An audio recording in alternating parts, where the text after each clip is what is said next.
Открытие фестиваля традиционно началось с игры на хамусе. Обряд алгыс продолжил торжественное открытие. Гости, словно завороженные, наблюдали за действием алгыс-чита.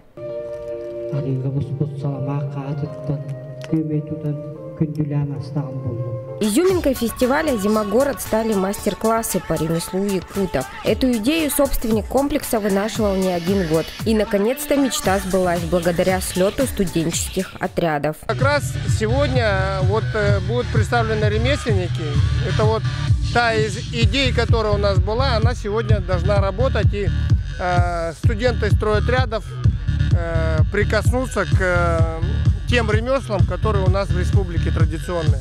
Мастер-классы по бисероплетению, выделке кожи, игре на хамусе, плетению из конского волоса и многие другие полностью отразили уникальность ремесла якутов. Мне нравится.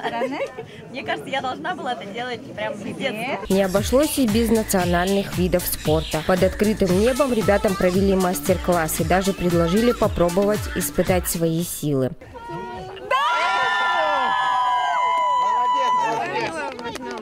Ребята активно фотографировались с голубоглазыми четвероногими друзьями, якутскими лайками. А чтобы участники фестиваля смогли согреться, для них работала полевая кухня. С олениной пирожки будем пробовать. Пирожок пробовали. Вкусно. Фестиваль оставил неизгладимые и яркие эмоции. Очень здорово, но, конечно, прохладно немножко, потому что мы сами немножко не отсюда, мы с Белгорода. Привет из Томска, мы в Якутии, все классно. Город, не фактурный, да, но люди делают этот город таким шикарным, что я в восторге от Якутии. Фестиваль «Зимогород» еще надолго останется ярким и хорошим воспоминанием для ребят. За 1000 километров они будут с теплом вспоминать суровый якутский край, а фотографии в альбомах всегда будут вызывать улыбки и позитивные эмоции. Надежда Акимова, Денис Попов, специально для Яся.